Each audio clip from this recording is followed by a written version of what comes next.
Hello बच्चों, आशा करती हूँ आप सभी लोग अच्छे होंगे और पढ़ाई भी अच्छे से करते होंगे।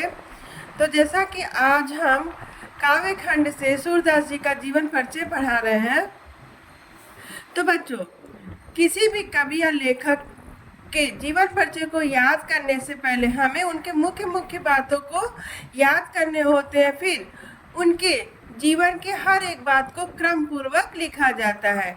तो जीवन परिचय पढ़ने से पहले हम उनके सूरदास जी का के जीवन का संक्षिप्त परिचय देंगे। तो यहाँ देखिए बच्चों, सूरदास जी का जन्म कब हुआ? 1478 ईस्वी में। इसका हिंदी तिथि यानी संवत 1535 विक्रम है। ठीक बच्चों, अब विक्रम हिंदी यहाँ पे देखिए 1478 ईस्वी में यदि हम 57 जोड़ देते हैं तो इसका हिंदी वाली तिथि निकल जाती है। यहाँ पे देखिए,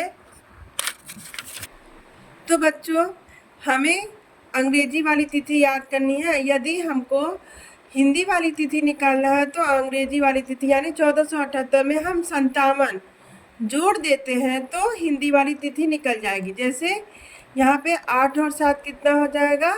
15। ठीक, यहाँ पे हम एक हासिल यहाँ रखते हैं। ठीक, 7 1 8 हो गया, 8 5 13 और यहाँ पे फिर एक हासिल बचता है। फिर यहाँ पे क्या हो जाएगा? 5 और 1। तो यहाँ पे हिंदी वाली तिथि निकल गई ना, संवत 1535 विक्रम। ठीक बच्चों, अब यहाँ पे देखिए उनका जन्म स्थान। तो सूरदास जी का जन्म स्थान रुनकता है। पिता का नाम रामदास सारस्वत है और मृत्यु उनकी कब हुई? 1583 ईस्वी। और हिंदी की तिथि क्या है? 1640 विक्रम। भाषा इनकी ब्रज भाषा है। शैली इनकी मुक्तक शैली के गेय पद है। इनकी शैली मुक्तक शैली है। और ये किस संस्था के कवि हैं? तो ये अष्टछाप एवं भक्ति काल के कवि हैं। तो सूरदास जी भक्ति काल के कवि हैं और अष्टछाप के प्रसिद्ध कवि हैं। अब इनकी रचनाएं, इनकी मुख्य रूप से 3 रचनाएं हैं जो बहुत ही प्रसिद्ध हैं। सूरसागर, साहित्य लहरी, सुरसारावली। साहित्य में सूरदास जी का स्थान, ये कृष्ण भक्त कवियों में सर्वोच्च स्थान तथा वात्सल्य रस के पुरोधा हैं। अब चलिए बच्चों हम जीवन परिचय पढ़ते हैं। यहाँ देखिए बच्चों, सूरदास अष्टछाप के सर्वश्रेष्ठ कवि हैं।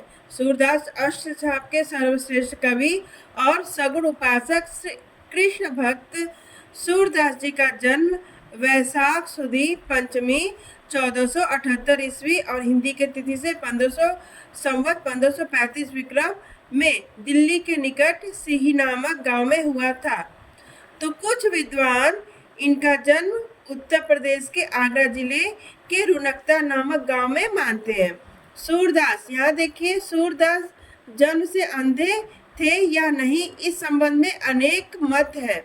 ये बचपन से अपने परिवार से अलग हो गए थे। तो यहाँ विरक्त हो गया लिखा है, तो यहाँ का विरक्त का अर्थ था अलग। तो ये बचपन से ही विरक्त हो गए थे और गौ घाट में रहकर विनय के पद गाया करते थे। गौ घाट कहाँ है? गौ घाट वृंदावन और मथुरा के बीच में स्थित है।